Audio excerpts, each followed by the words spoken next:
Hello, everyone, and welcome to episode 6 of the long and winding Royal Road. My name is W.H. Park. I am the co-host of the monthly Post Perez podcast with John Pollock. And, of course, I did previous shows called Thunderstruck and The Cruel Summer, looking at the career of Jushin Thunder Liger and the G1 Climax. But the long and winding Royal Road is not about New Japan Pro Wrestling. It's about All Japan Pro Wrestling, specifically about the 1990s era of All Japan Pro Wrestling, the era of the Four Pillars of Heaven, my favorite period of professional wrestling of all time. And we're gonna talk about two of the most important figures of that era. And joining me today is my guest, Brian Elliott. Brian was the editor of the now defunct Fighting Spirit magazine. He does podcasting himself, as well as writing blogs about professional wrestling and other things as well, music and football. I took a look at his blog. He'll plug it during the course of this show. But Brian, how are you today? I'm really good. How are you doing yourself? I'm good. It's cold here in Toronto. It's November. There's snow on the ground. It's still dark. We're recording this like my morning, and I don't know. I'm dreading like my first full summer back in Toronto because I've been living in Japan for the last 9 years and came back just recently. So it's something I'm bracing myself for, actually. Yeah. So are you likely to have a relatively cold summer then? Less humid, I would imagine. The summer will be fine for me. You know, like I'm one thing I'm not going to miss, honestly, is the humidity of Japan, especially in the month of August. It's just unbelievably brutal. I always feel it's like easier to keep warm than it is to try to become cool during the summer, because you can always put more clothes on. There's only so many clothes you can take off. Sure. How's the weather? You're in Ireland, correct? Yeah, Northern Ireland. So another one of the Irish connection, like L&WRR and guys like this who seem to have permeated the wrestling scene. So we get about 2 weeks in about May time where it's really nice and summery, something that you'd really call a summer. But yeah, it lasts for 2 weeks and then it goes back to being dry at best and then gets cold again. So we're starting to get into the cool period now.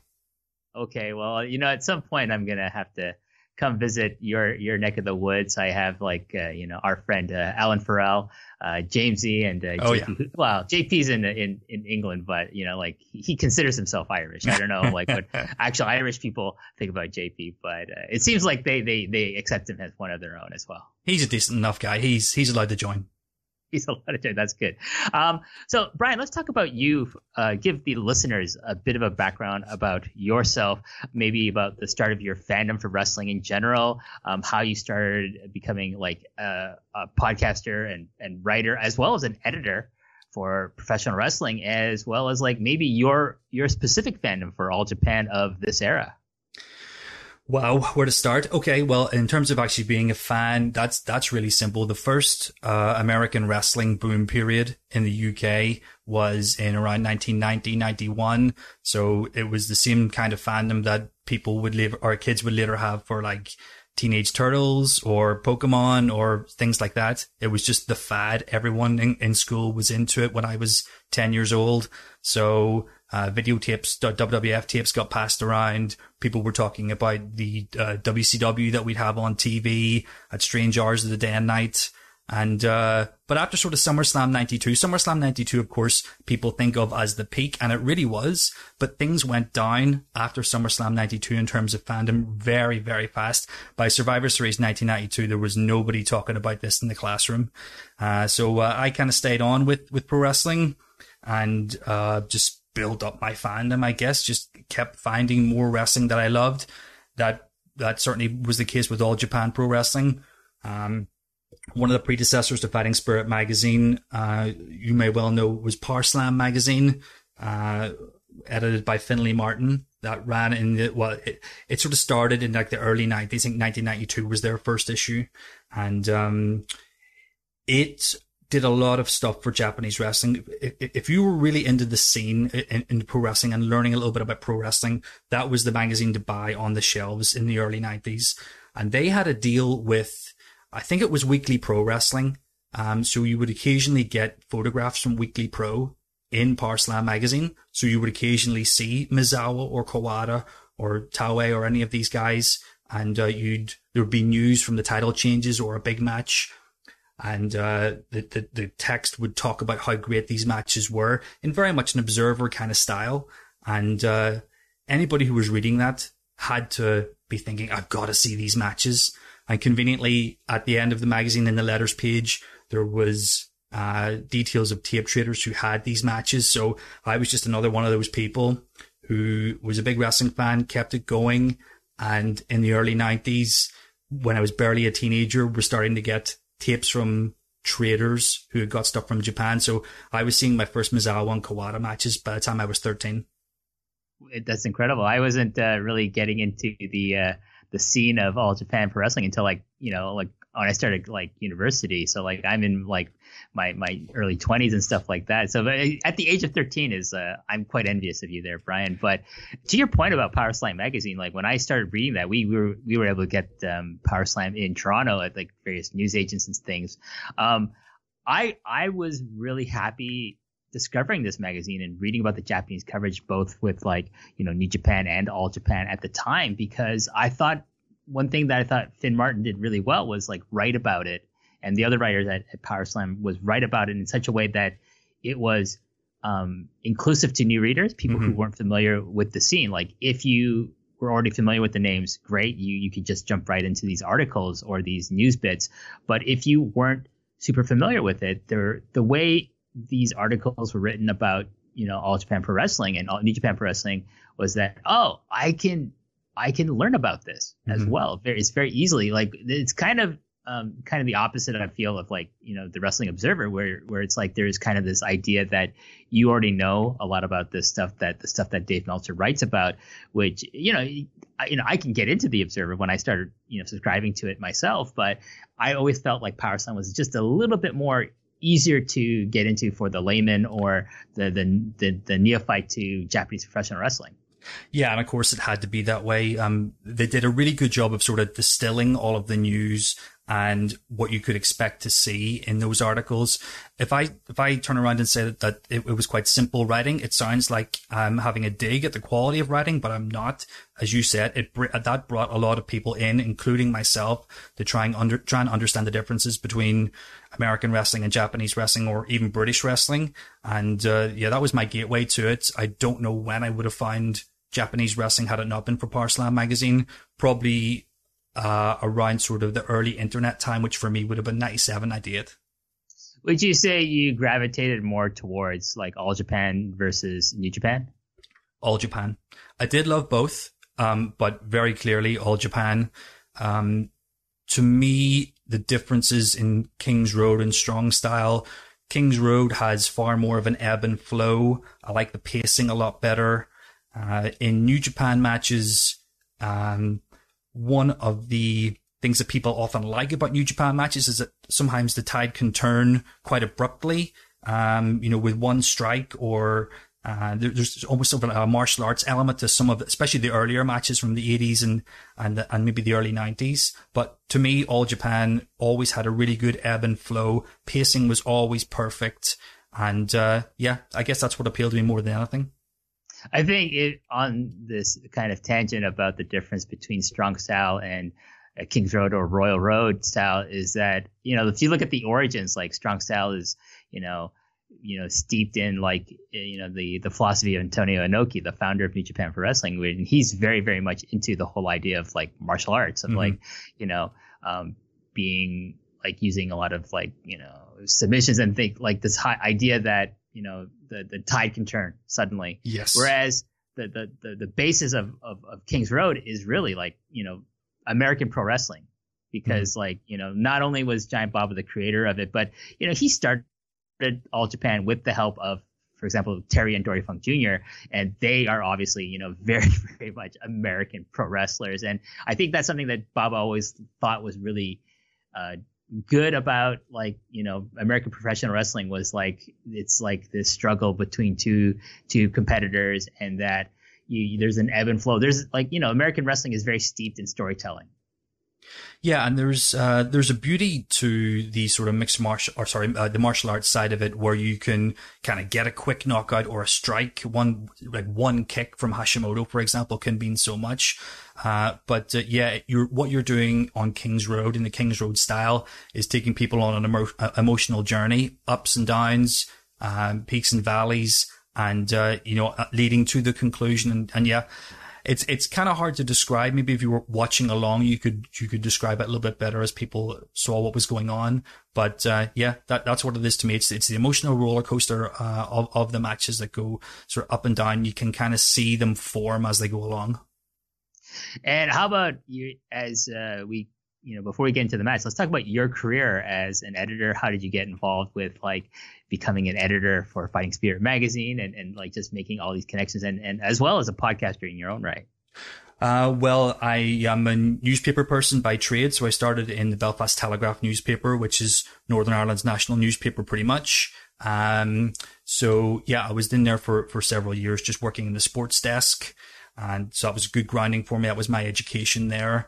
I learned everything in there. I'm not actually a trained journalist. I don't have a journalism qualification per se.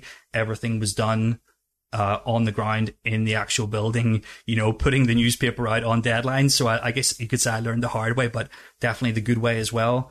So I did that for around 5 years or so. And then I got the opportunity to become the editor of Fighting Spirit magazine.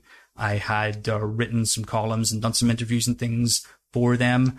And the outgoing editor, Martin Mathers, I had a conversation with him about taking up the role, and he certainly had my back when it came to that. And it was a pretty simple process then for me to take over the editing of that magazine. It was very much like doing a newspaper, except instead of having 2 deadlines every day, you only had 1 every month. So that was really nice too. So I'm sure that's a lot easier to manage. And in Fighting Spirit magazine, obviously you're covering American wrestling because that's what's going to sell copies on the newsstand. But also you did cover a lot of Japanese wrestling in there. Yeah, definitely. My goal with Fighting Spirit was always to increase everybody's fandom, let people know where good wrestling exists. And let them know more about the wrestling that they already enjoy to gain a greater understanding of it. So we had, great columns from guys like Jim Cornette. For a while, we had Steve Austin doing a column, which was quite remarkable in hindsight. But we also had great writers who were able to explain all of the stuff that was going on in the world of wrestling, look back to the past to show how things were done back then, tell the great stories of the time. So, I felt very privileged. So I worked on that between 2010 and 2019. And, it's been a year since we finished up with Fighting Spirit magazine. And, it takes its toll on you being the editor and working long hours and just watching tons of stuff constantly and thinking about wrestling 24/7. But, a year or so after I finished, I kind of feel like, I wish it was still there. Yeah, I'm sure. I think there's. But it did take me a year to recover.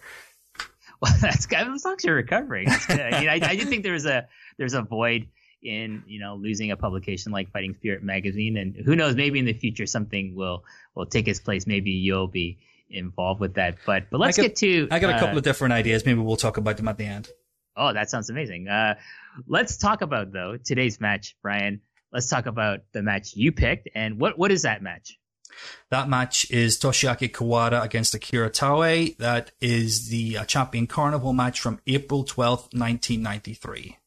That is correct. And a bit of a background on this. I'm going to let you extrapolate more on the background. But the quick background is that, before this match, for the last 2 years, Kawada and Taue had been kind of feuding with each other because they were on opposite ends of a war between 2 different groups. One is the Super Generation Army consisting of Kawada, Mitsuhara Misawa, Kenta Kobashi, and Tsuyoshi Kikuchi. On the other hand, we have Akira Taue, who's the second member, the second man in the unit called Sarudagun, which is led, of course, by Jumbo Tsuruta. And it also had Taue, it also had Masafuchi, and it later would include Yoshinari Ogawa, young Yoshinari Ogawa, which if you see him now, he's still wrestling in 2020. But if you see Ogawa now and Ogawa then, it's you can see he hasn't aged that badly, to be honest with you.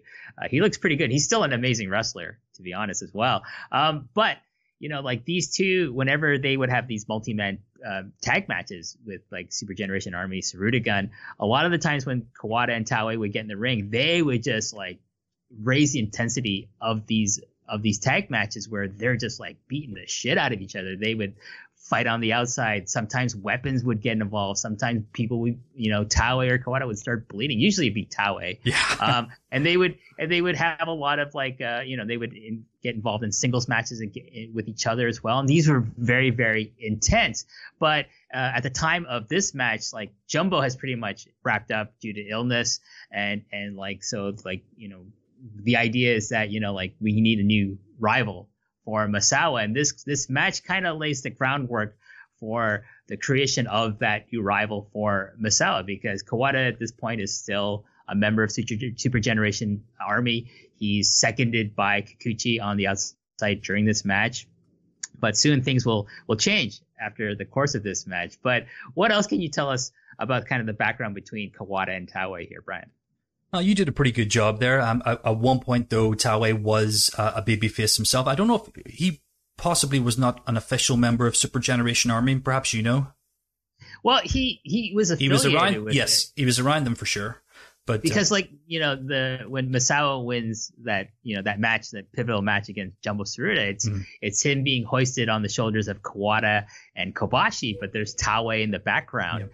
But soon after that, Taue jumps ship. I think that's where a lot of that quote unquote hatred of like the Super Generation towards Taue exists, because they felt he betrayed them to join Jumbo. But like in previous episodes of this series, like I talked about, like, well, why wouldn't you? If you're Taue, you're the number 4 guy. It's obviously going to be Misawa's number 1, Kawada's number 2, Kobashi is number 3, and Taue's number 4. And unfortunately, that leaves Kikuchi as number 5. But if you get a chance, like in kayfabe terms, obviously, you get a chance to, like, Jumbo says, hey, I want you to be my regular tag partner. Holy shit. I'm going to be, instead of the number 4 guy in this group of my, generational peers, I'm going to be the number 2 guy, the regular tag team partner of the ace of this company, Jumbo Tsuruta, the legendary Jumbo Tsuruta, one of the greatest wrestlers of all time. If I'm Taue, I'm like, hell yeah, I'm going to take that, because I'm going to be the number 2 instead of the number 4 guy. Yeah. It's logical. And there's physical comparisons between Jumbo and Taue as well, just their sort of size. And you could see, if again, in sort of kayfabe terms, if you will, you could see how Tsuruta might tell Taue that he is, going to mentor him, how he could have a similar career. I'm sort of extrapolating that when it may not be the case, but you can see that. So yeah, that switch of Taue to Tsuruta-gun occurred in 1990. This match that we're going to talk about, Kawada and Taue, 3 years later in 1993. But not a dissimilar thing happens when Kawada jumped ship to the other side. They, as you said, they had they had lit up these sort of 6-man matches and occasional tag team matches throughout that period. There's one particularly great singles match that I can recall in January 91. It's a bloody brawl that's won by Kawada, but so it does take a couple of years for it to get round to this. But eventually Kawada does sort of jump to the other side, and history has kind of changed for All Japan from this point in, because it results in the formation of the Holy Demon Army, Kawada and Taue as a tag team, and that just sets up so many great matches throughout the rest of the decade.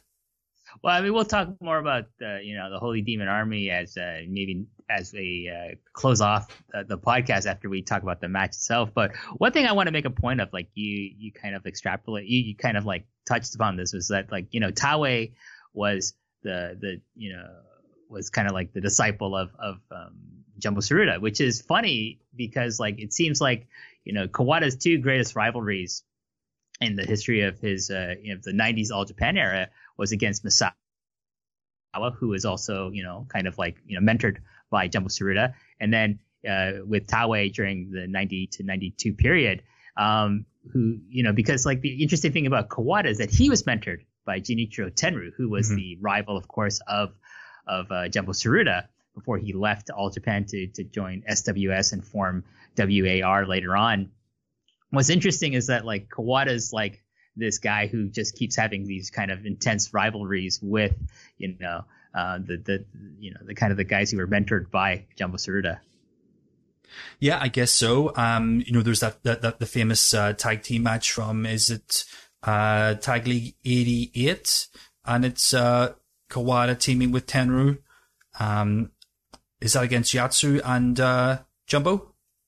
Yeah, I think so. Yes. Yeah. Yeah. So that's like a really famous, like 5-star classic match, a really great storyline throughout the match. So yeah, I guess in the sort of, in stylistic terms, Kawada is closer to Tenryu than he is to Jumbo. So you can see it in that regard.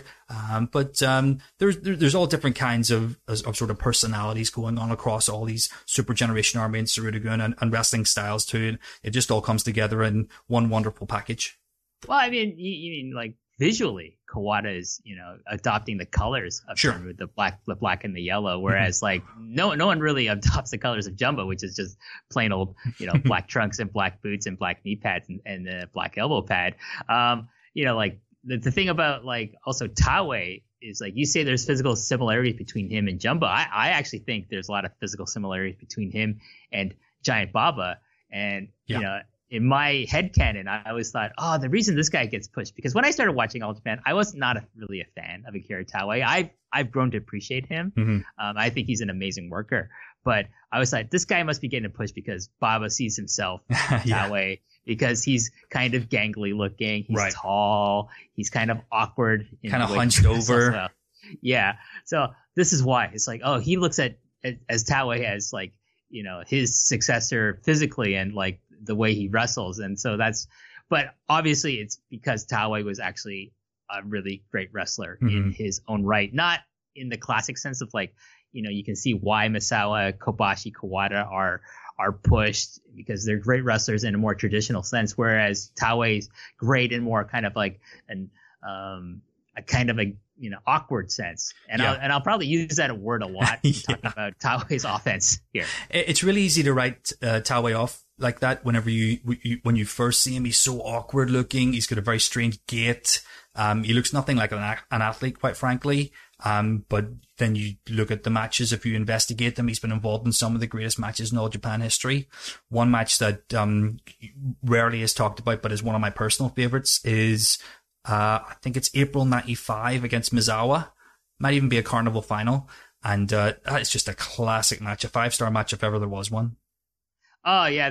If you really explore Akira Taue's career, like multiple tag matches, his tag team with Jumbo Tsuruta, his tag team with Kawada, and then, tons of singles matches against tons of people, Misawa, Kawada, Kobashi, Stan Hansen, Steve Williams, all of them, all the, the familiar names you would associate with All Japan of this era.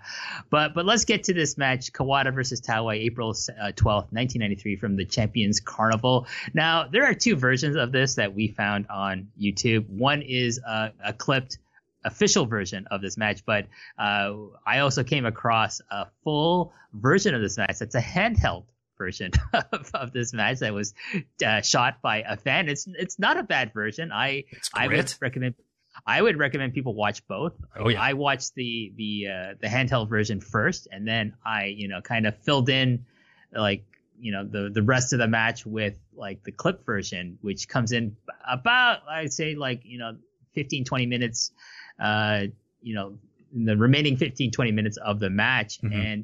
And what's good about watching both is that, like you can hear kind of like the mic'd ring. You can hear the sounds of like the strikings a little bit better. That's not to say like, Kawada chops Taue throughout the course of this match really hard. Like even the handheld version, like it's really fucking loud, Brian.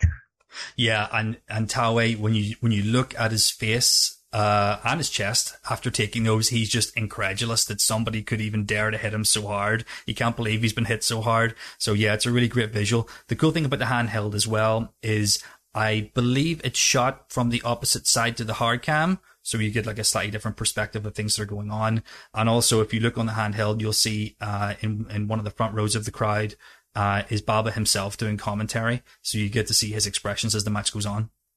Well, I'm always worried, like at some point, Giant Baba is going to notice his fan with like, a 1990s camcorder, Yeah.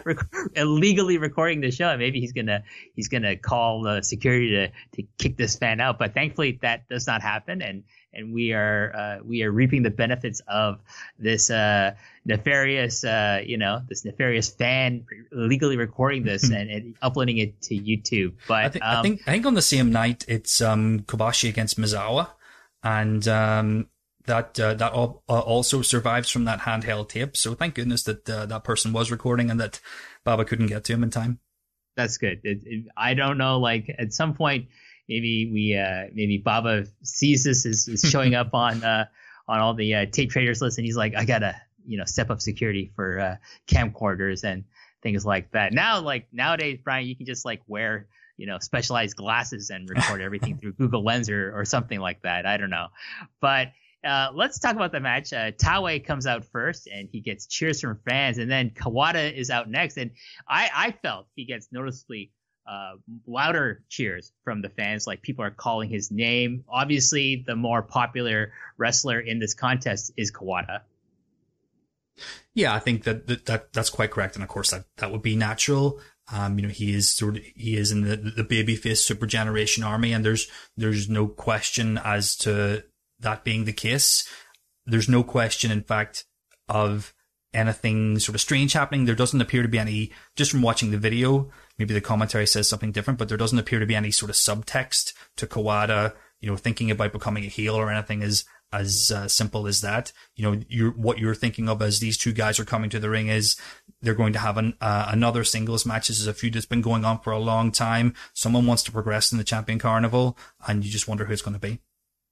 Right. And as the match starts, I felt it was like a pretty sedate beginning, considering, like the history between these two that we talked about. They're kind of just feeling each other out. Kawada does start to amp up the intensity as he has Taue against the ropes and unleashes like what we talked about, these really stiff chops on him. He then shoots him into the ropes and hits a beautiful spinning heel kick that sends Taue to the floor. Taue is able to reverse his fortunes by whipping Kawada into the guardrails, and he gets back into the ring. As Kawada tries to get back into the ring himself, Taue knocks him off the apron with a drop kick and then follows up with a tope suicida. And this goes towards this idea like, Taue is gangly looking. He has a strange gait, but my God, this man is amazingly athletic and agile for the way he looks. Yeah, it's the strangest thing. He pulls these things out of his hat occasionally, and yeah, they don't look super smooth. It's not like Kobashi hitting a beautiful plancha or anything like that, or Misawa. But he somehow manages to get himself through the ropes. And I tell you what, I would not want that guy landing on top of me, especially if he is gangly. You never know where that elbow is going to hit. I mean, he's a pretty tall man.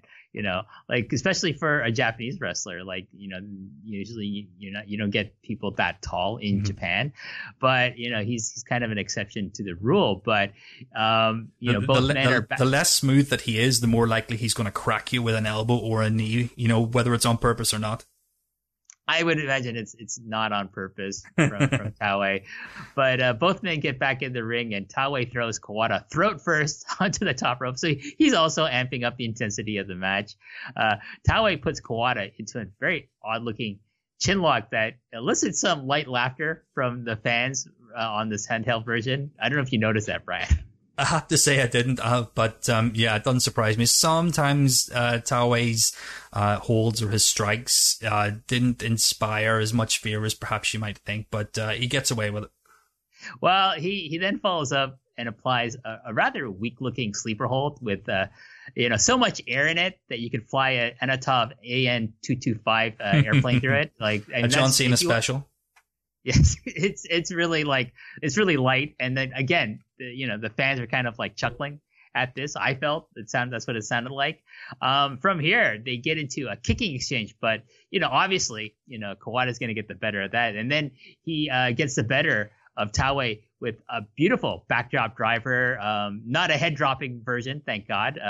That's something we talked about in the last episode with Davey Portman with Kawada. Kenta Kobashi and Steve Williams in that match.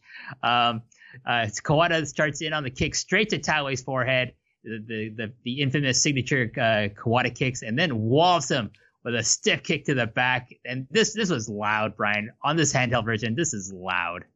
Yeah, I mean, Kawada, I'm sure he's got the kick pads and everything on like that, but this was like a trademark Kawada. You would just see him wind up with what we would now call soccer kicks, the old Pride soccer kicks. He just doesn't seem to have any scruples about kicking you as hard in the back or in the legs as he wants to, which is kind of the appeal of Kawada, because you really do feel like he's winding up and giving everything into those strikes. Well, I mean, that's what's true for all of them, though, isn't it? They just would lay it in. That's the style of All Japan, and the same can be said of Misawa with his striking, and Kobashi's lariats and chops, and Taue's like kicks to the face true. As well. But there is something even more visceral about just watching Kawada just wind up the leg, go all the way back and just kick somebody. Like, if you want to be kicked somewhere, you don't want to be kicked as hard as possible in the back. I'm sure he's, doing it in some kind of safe working way, but none of those people you mentioned, kicks people like Kawada does. Well, I mean, I don't know. Would you say who kicks really more stiffly? Is it Kawada or Shinya Hashimoto? Hashimoto likes to kick higher up towards the chest, and into the ribs more. Kawada's a lot. He kicks in the legs and he kicks in the back a lot if he's got his opponent down. So I wouldn't like to take either of them. I'd probably, if you put a gun to my head, I'd take Kawada's over Hashimoto's. I'd take it first, I should say. Hashimoto, he's, I don't know, just as likely to kick you in the chin, I think. I think with Hashimoto, I think he actually enjoys kicking people really hard. Yes. Whereas I think Kawada just does it. It's a bigger part of Hashimoto's offense to do that. I do remember reading. Do you remember when Rico Constantino in the 2000s went to All Japan Pro Wrestling, and then after his tour with All Japan, he would just complain that I think he was referring to Kawada, that they were trying to shoot on him and they're trying to kill him.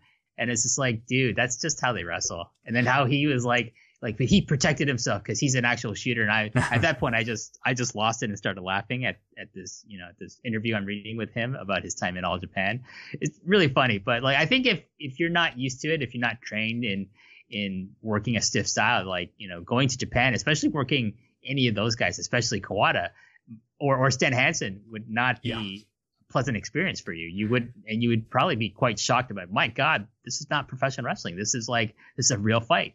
Yeah, there's a similar story that the Rock and Roll Express tell about going to Japan. I wonder, was it 86-ish? And actually wrestling Kawada and Samson Fuyuki.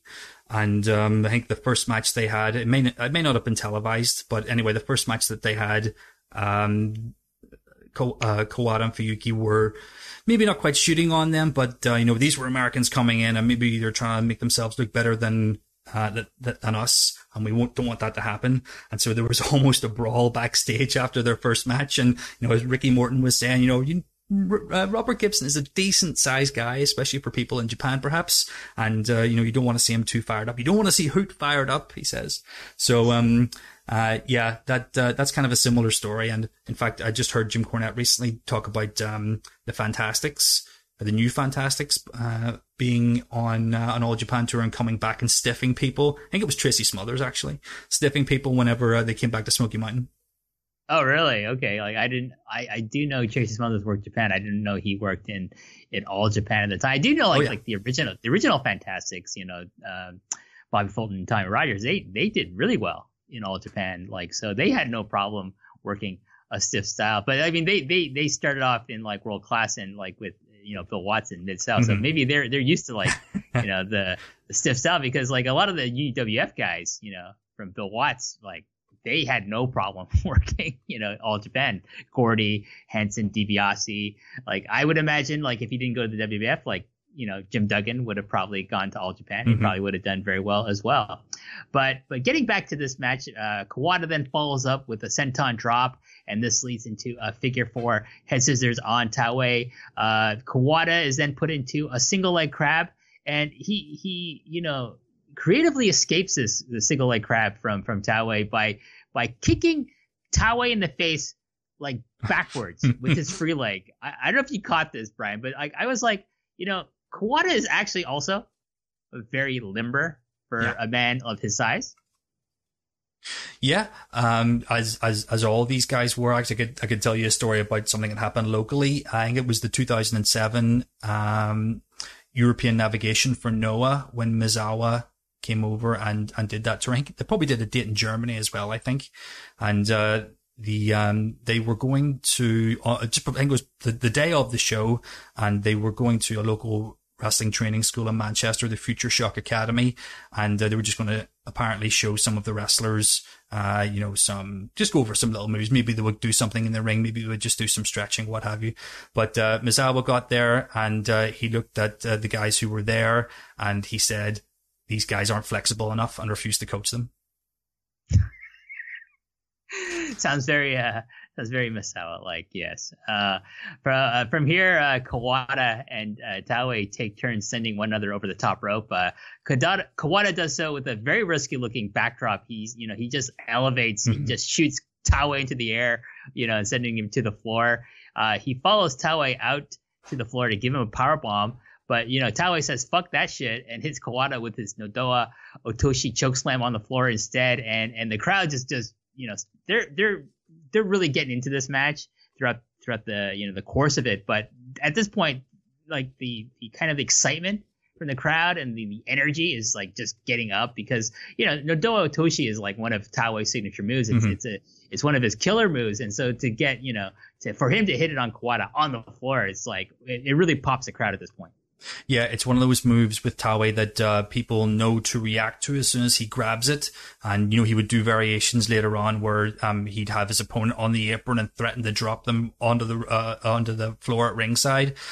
So yeah, doing that move, that would definitely get the crowd up. It certainly did here. And yeah, on the floor as well. That's a potential match ender, and especially in something like the Carnival where you might just get a count out.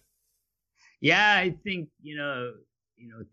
things like that in the 80s, it might have happened. But, at this point in time, like, Baba doesn't want to have any, like fuck finishes. He doesn't want countouts or DQ. So you kind of know at this point, like, he's trained the audience to know, like, oh, it's going to finish in the ring.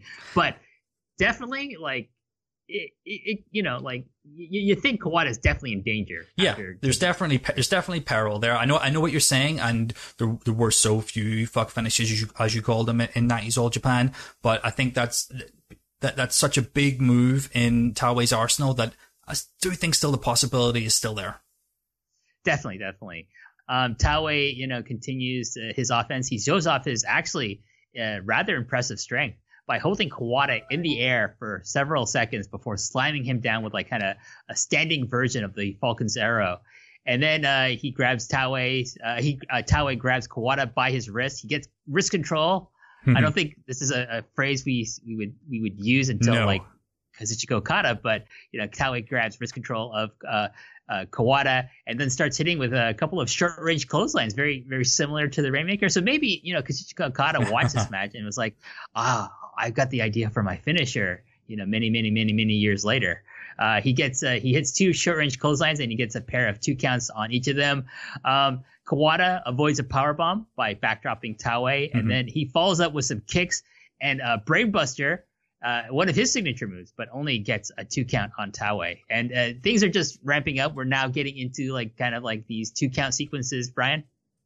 Yeah, from the start, they sort of built it up with like a subtle, believable kind of back and forth. And, once we start getting into the TV version that we mentioned, I think it's like 14 minutes in or something, this is when they begin to start to bust out the big moves. And, both guys are going for power bombs and trying to accomplish that. So yeah, this is where the big moves come. This is where, the near falls are going to come.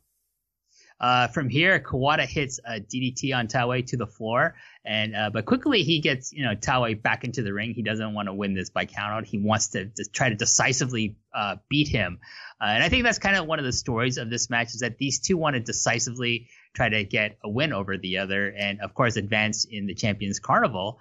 But I think like they're having their macro story is the Carnival, and their micro story is like their own rivalry.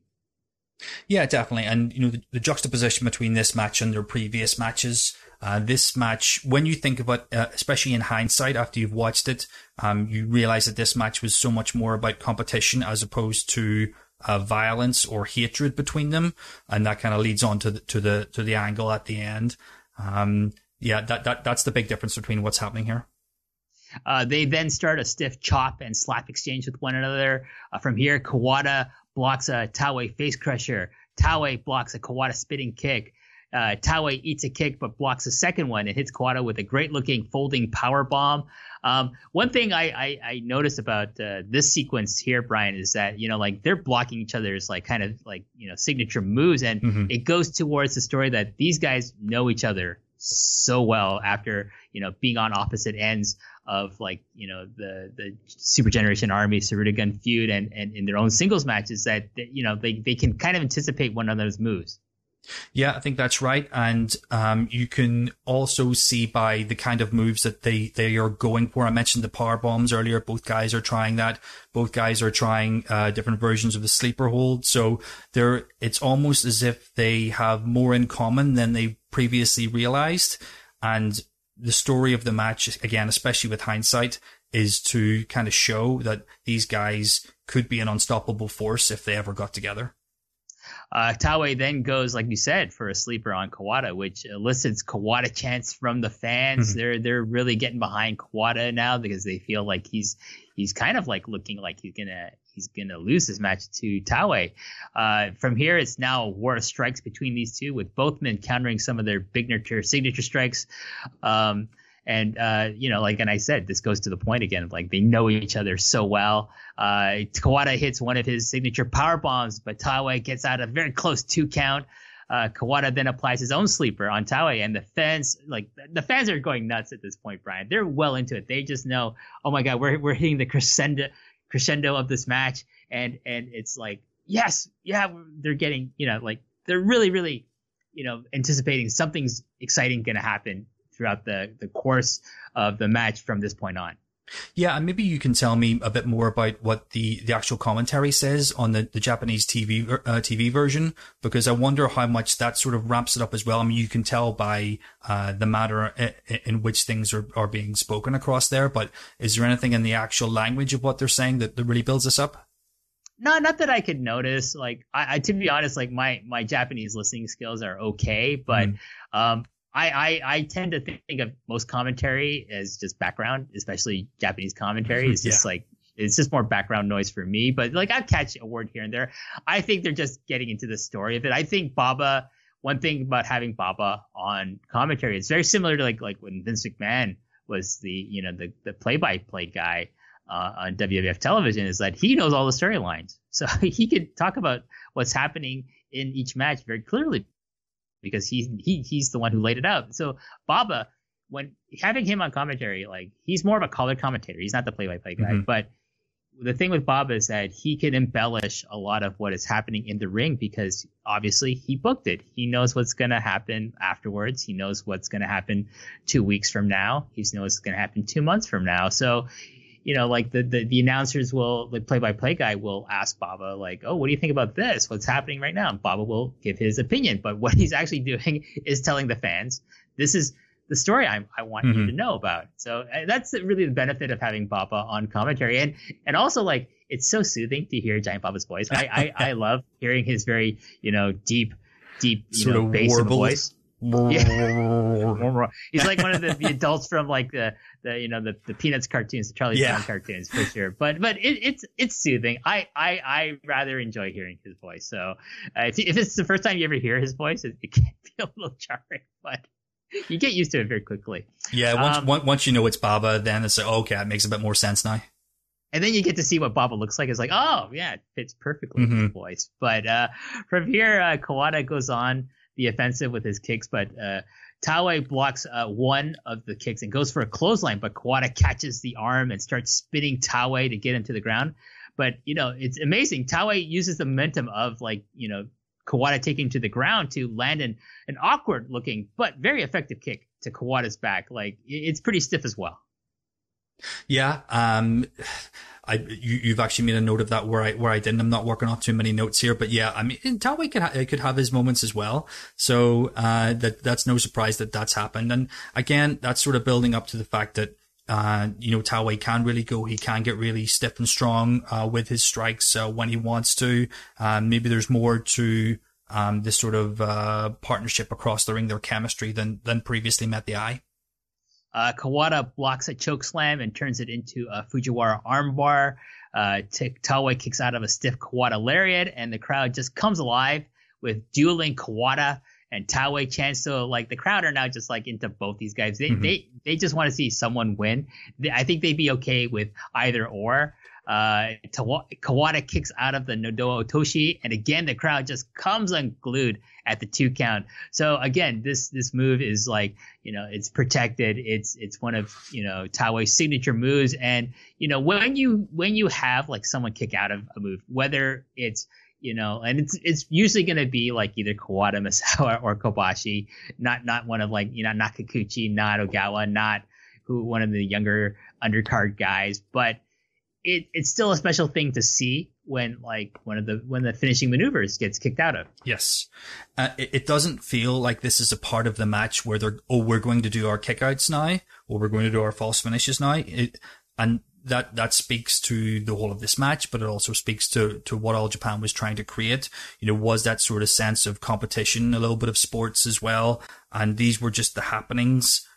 Like this was not 2 guys who were going out there trying to have a great match. These were 2 guys going out there to try and convince people to a certain extent, to try and win to a certain extent. And, the quality of the match is like a consequence of their greatness. Well, also, you got to keep in mind this is a Champions Carnival match. So, yeah. It's not a 60-minute time limit. It's a 30-minute time limit. So they have less time to win the match. And, people are thinking, less time? What? It's like, well, you got to keep in mind, like, a lot of times, like, All Japan main events are like, over 30 minutes. Mm-hmm. Like, sometimes they're going to hit like the 40-minute range, especially title matches. So to have a singles match between 2 of the like top tier wrestlers in the company, like, okay, they have less time to finish each other. So I think one of the stories that I think we can extrapolate, from watching this match is that they kind of want to finish each other as soon as possible. They don't want to have an extended, sequence of like trying to hit each other with as many bombs as possible. They just want to kind of like, wear their each other down, and to the point where like, I want to get this win. I want to get the points to move on in the carnival. Mm-hmm. Yeah, and you see that at a certain point in the match where the bombs start coming out and then the counters start occurring, and the sort of nip and tuck of the thing and just trying to get a small advantage that doesn't play it into it anymore. They're going for the big ones. Yeah, I mean, like, this is like the point where, we're getting all these 2 counts and near falls, and the fans are just eating it up. Both men are just throwing whatever they can at each other to try to win the match. Taue hits an impressive, for him, missile dropkick from the top rope for a 2 count on Kawada here. Kawada gets on the stretch plum, and the crowd is going crazy, especially, again, this is like, a signature submission move from Kawada, but, Taue is able to reach the ropes, and the match is still continuing. And the crowd is like, oh my God, we're still getting this match. This awesome match is still going on. Mm-hmm. Kawada hits a Tenru like top rope elbow for a 2 count. And this is, again, like, this is, kind of like, the influence of Tenru on Kawada. Is like, this is the exact same kind of elbow, top rope elbow that the Tenru does. Like, he just climbs the top rope, and instead of like, he doesn't do it Macho Man style. He just kind of like, he's facing towards the outside of the ring, and then he drops backwards to do the elbow. And this is the same thing that Kawada does. This is a move from the rival of Jumbo Tsuruta, who, so Kawada is facing the last kind of apprentice of Jumbo. So it's kind of appropriate that he's using these Tenru moves on him. Yeah, totally. I just want to go back and just make further mention of Taue's missile dropkick. It is just brilliant. It is a jump off the seat moment to see that guy go up there and hit this huge dropkick and take a funny landing. So, like, if you're looking for big moves throughout the match, that's the one that gets you off your seat the most. Oh, definitely. Like, anytime Taue goes to the top rope, you think, oh my God, don't do it. You're just gonna fall off because you're so awkward looking. But to his credit, he it doesn't really, he's able to hit a lot of these, rare. He always finds a way. It may look awkward, or it may look strained, but he always finds a way, and it always looks like it has a pretty decent impact. This one sure did. So, Brian, at this point, we got to talk about someone not inside the ring, but someone outside the ring, and that is one Masanobu Fuchii. Mm-hmm. And in the handheld version, like, it's not clear exactly what he's doing, but if you watch the clip version, it's very clear what he's doing at this point. So you'll see Masanobu Fuchii looking at the ring and then looking at the timekeeper, and what he's doing is that he's anticipating the bell being counted, because every time Taue goes for a pinfall on Kawada, he's counting along with the ref, 1, 2, and then he's going to look at the timekeeper he wants to hear that bell ring. He wants to see the timekeeper hit the bell to signal the end of the match for Taue. And every time it doesn't happen, he has his exasperated look of frustration. Oh my God, Taue can't beat Kawada. And I just think it's amazing. Like, he is such a brilliant man. And we don't talk about Masanobu Fuchii enough, but this guy is so brilliant. He understands, like, he's not in the match itself, but he's part of the match. He's part of getting the fans emotionally invested in the match by what he's doing on the outside without detracting from the match. It's amazing. Yeah, he's a very big part of the match and the angle when it comes down to this. And yeah, if you haven't yet talked about Fuchii too much in this series, and hopefully someone will do that down the line, because Fuchii is an incredible wrestler. Even in this, he appears in sort of this veteran status, even more so than, say, Jumbo or whomever at this early 90s point. This man is a sadist inside the ring. Anytime you see him with Kikuchi, he's very happy to, bend Kikuchi backwards over the ropes, or, stand on his neck and things like that. Just cruel things that this man would perpetrate. Fuchii's brilliant to watch. Oh yeah. And again, like, he's not a manager, but he's kind of like a cheerleader. He's like, he's a seconding Taue. Yeah. He's a second. And it's quite like I said, it's just like, I just love watching this man in any capacity he's involved in pro wrestling, especially at this point in time. Taue escapes numerous stretched plum attempts from Kawada as the timekeeper starts announcing that the time limit is quickly approaching. You can sense the tension in the crowd is just ratcheting up here, Brian, and like, they're like, oh my God, what's going to happen? Like, I think there's as much drama as if you think you're going to be getting a time limit draw as you are if, like, one of the guys is going to win. Yeah, it's about knowing what the result is going to be. And I guess in some ways there's some hope that, there may be a conclusion, like a pinfall or a submission or something like that, and whether it can happen in those final sort of 15 seconds, 20 seconds, especially if you're partisan and you want one of the wrestlers to win more than the other. But it's, when a match is this good, just finding out the conclusion to what's going to happen is kind of almost, it's almost like a sporting event. You just want to know what's going to happen. Is it going to be a draw? How many points will these people get on the board? Is it possible that a miracle could happen in the last 5 seconds? Oh yeah, I mean, but a miracle actually doesn't happen, because from this point in my notes, but that's okay. It's okay. Kawada goes for his final powerbomb, and it's pretty much at the 1 minute mark, and that's announced by the timekeeper. And as soon as, like, Taue's shoulders hit the ground, like, Kawada goes for a pin. Kyoei Wada goes for the count. He hits 1, and then the timekeeper bell announces, and then this match is over. It has reached the 30-minute time limit, and it's a draw for both these guys. The post-match sequence is like both guys getting up. They're being attended to by their seconds. Taue by Fuchii, Kawada by Kikuchi, and like, they draw. Kyoei Wada draws both of them into the center of the ring. He raises both their hands up in the air, and from this point, Kawada, he's the one. He extends his hand to Taue for a handshake, and Taue accepts, and the fans are gasping. They're like, "Oh, what's happening here? Yeah. What? I've never seen this. These guys hate each other. They've had bloodbaths with one another. So this is a monumentous, occurrence. Like, this is a very big moment for the All Japan fans. And in retrospect, obviously, this is the start of the Holy Demon Army. And let's talk about the post match, your impressions of it, and then let's talk about the kind of the legacy of the Holy Demon Army. Mm-hmm. Well, it's really interesting. When Kawada is able to get to his feet after the match, you immediately can see that there's sort of something on his mind, and you can take that to be as part of the story, or maybe he for real is thinking he knows what's going to happen next. But there's like something on his mind. He's not happy about the draw, but he's also not that hugely disappointed. There's something else going on in there, and he's kind of thinking about it.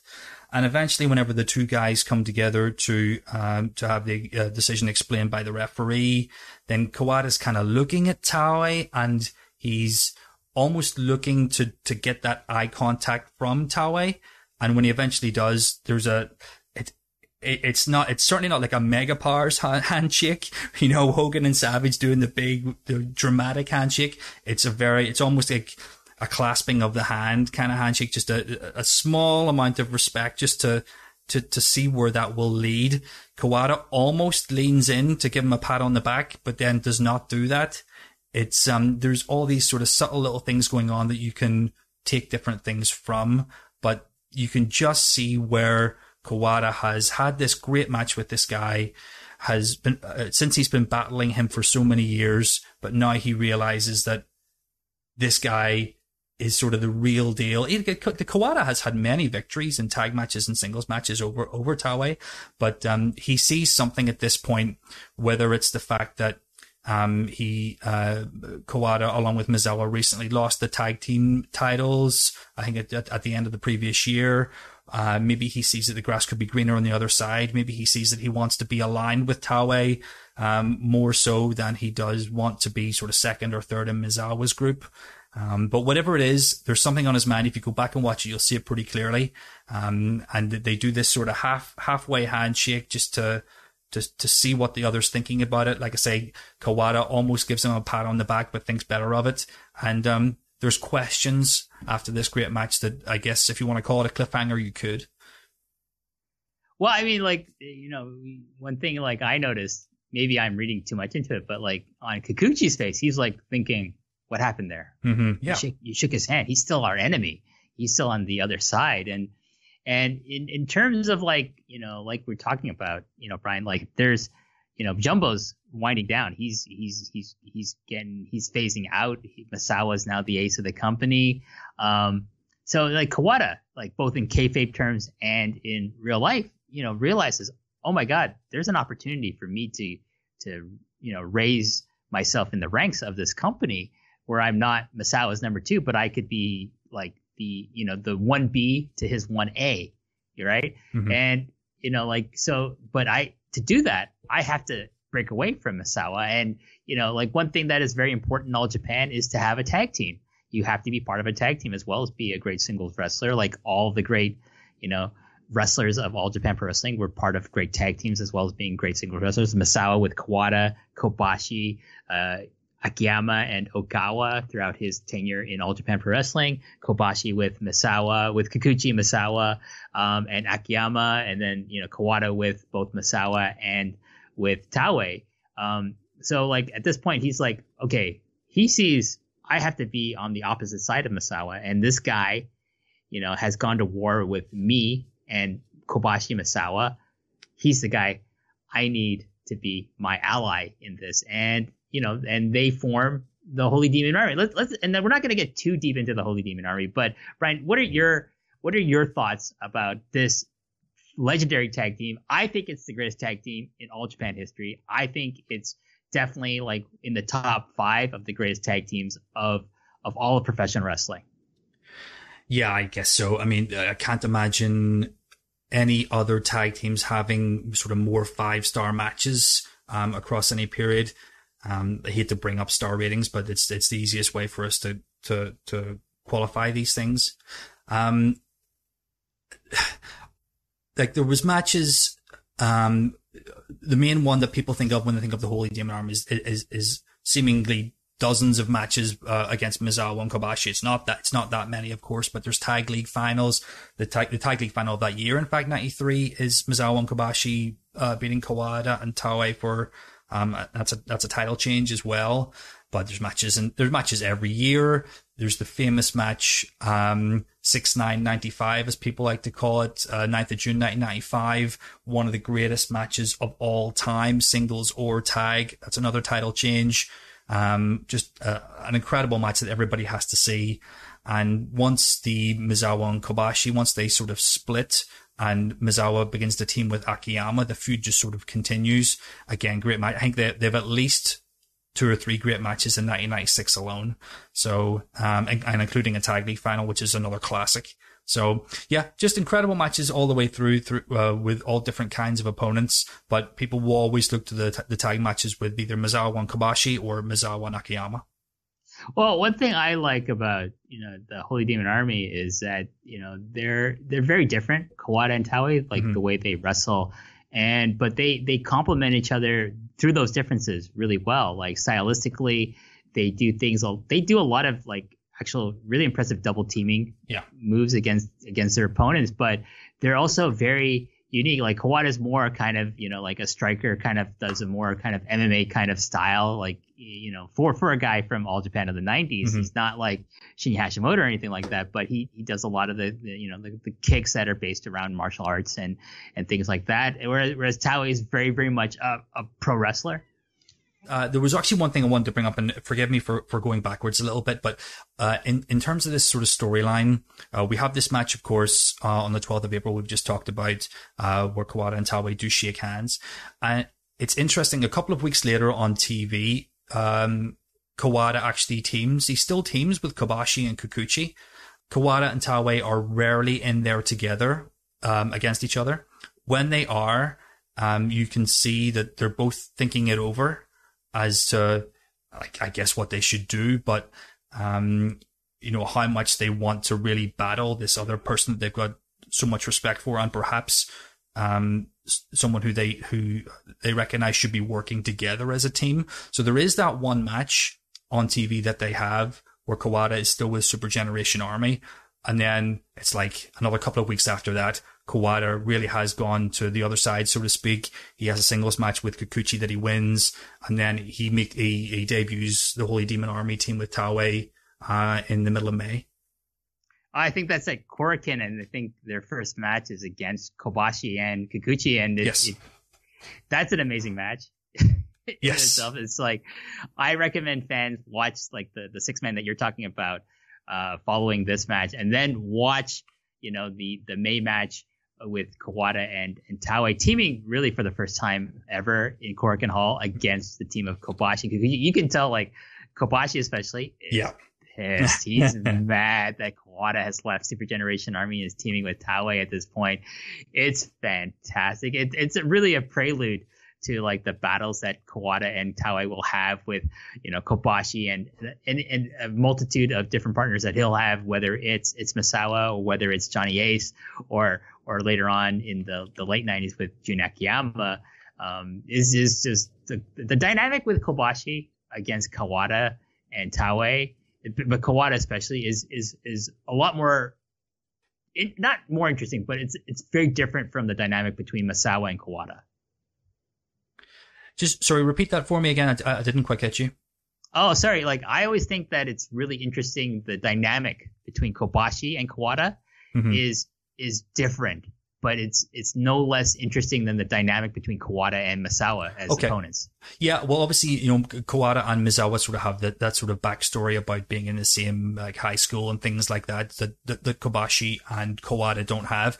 But yeah, I think equally in the ring, Kawada and Kobashi have almost as good, if not just as good, chemistry. Is it? I hope I'm not wrong here. Is it Kawada's first defense of the Triple Crown where he wrestles Kobashi to a draw? I think it's a 60-minute draw, which is a classic match. I hope I've got that right. But so they definitely had chemistry. They could have long matches where they work together really well. The chemistry is excellent. Misawa and Kawada to me is on another plane, I guess, to some degree, just because of the backstory and everything. And also that's part of my fandom, my early fandom of enjoying All Japan. I know some people will look at the matches between Misawa and Kobashi and say that they are the peak of 90s All Japan, but I have to say that Misawa and Kawada is where it's at for me. Oh, like I think the story of All Japan Pro Wrestling of this era. Like there's three things that you have to look at. It's like the rivalry between Misawa and Jumbo Tsuruta. Mm-hmm. The kind of like the rise of Kenta Kobashi in the mid to late 90s, and the rivalry really of like from this point from 93 on to like even in Pro Wrestling Noah, like the rivalry between Misawa and Kawada. And, you could argue which one is the most important. I would agree with you. I think the rivalry between Misawa and Kawada is the most important thing. And, like from this match, the formation of the Holy Demon Army is a very, very integral part of that rivalry, as much as any of their singles matches against each other, whether it's in the Champions Carnival or for the Triple Crown title. So, yeah, I mean, that's it. That's the match. And Brian, like, thank you so much for joining me and taking the time out of your schedule to talk about this match, talk about both these guys and about this great tag team. It was my pleasure to watch All Japan, talk about All Japan, anything All Japan. I love this period. It's my favorite period of any pro wrestling, even beyond my sort of early WWF nostalgia from when I was a child. This is the great wrestling that I can still watch, that I'm still discovering actually, because new footage seems to appear kind of all the time, and you get to see these things that previously you hadn't seen before, or you get to see full versions. It's only a couple of years ago that we got the full version of Furnace and Crawford against Kikuchi and Kobashi from '92. So we're always sort of discovering these little things, and it's great in the fandom when you get to do that. With all these streaming services out there, Brian, like I really think, Nippon TV could make a lot of money. I feel they could make a lot of money off me, that's for sure. If they just had a streaming service covering, like say 1985 to 2000 of All Japan Pro Wrestling, like, and just started releasing things every month, like maybe chronological order, that would be cool. I know at least like 100 people who would sign up for this for like, if it was like $10-15, I would totally sign up for it. Yeah, can you imagine if this stuff was scanned in 1080p or something like that? Whenever I was first starting collecting getting tapes from All Japan from tape traders, the quality sometimes left a lot to be desired. I should have mentioned this at the start. Here's a great piece of trivia. What do you think? Just have a wild guess about what the first All Japan match I ever saw was. The tape I would have got would have been in around 93. You'll have to go a couple of years before that. Just take a wild guess. You couldn't possibly get it. Okay, so I'm going to think just, like I'll give you the year. It was 89. The first match from All Japan I ever saw was from 1989. Was it like Bruiser Brody versus Abdul the Butcher or something? Dan Spivey against Sting. So from 1989. I've seen that match too. Yeah, it's okay. It's pretty good for what it is. So a very strange debut to All Japan in some regard, because two American guys and Sting making one of very, very few appearances for All Japan as opposed to New Japan. But at least that didn't put me off at the start, and I got completely into All Japan and have been into it for all this time since that the first time I got a tape. I should give a shout out to my good friend Neil Topping, who actually lent me the tape at the time. He was the first to get into the tape traders and to get their lists. So he actually got a tape first and lent me Japanese Action 4 and 5, and that sent me on my merry way. That's amazing, the name of that compilation, Japanese Action 4 and 5. Incredible. Brian, let's get some plugs in. Tell people where they can find more of your work. Well, probably the best way to connect with me is on Twitter at HardCopy.ie. That's HardCopy.ie. There's also my website, which is HardCopy.ie, funnily enough. And I've got a few little things up there. Business has kind of got in the way. Work has kind of got in the way recently, but I've done some wrestling podcasts up there. The podcast is called Riffing on Wrestling. I'm a huge fan of classic rock, so there's a podcast that I run called Rock Rules.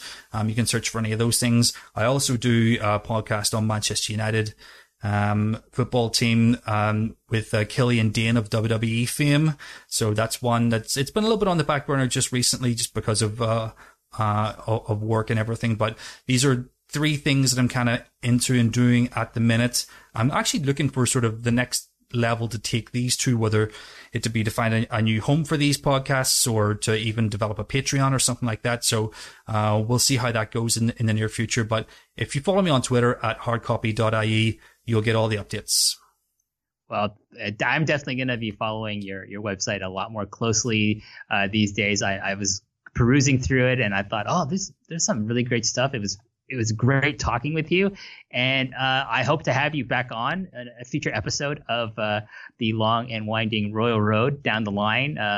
As you know, I get, there's a lot of people who want to talk about All Japan, but I feel at some point this show can go on forever. At some point, I'm going to have repeat guests, and I definitely would like you to be a repeat guest on this, Brian. It would be my pleasure. I would love to talk about All Japan anytime. All right. And thank you to all the fans, for the listeners, for listening, tuning in, and showing a lot of support for the show, getting a lot of great feedback to the episodes. And, for those of you, we're going to be releasing this.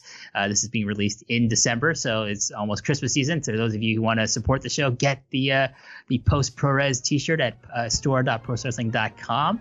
And on behalf of Brian, I want to thank everyone for tuning in, and I'll see everyone on the next episode. And until then, goodbye.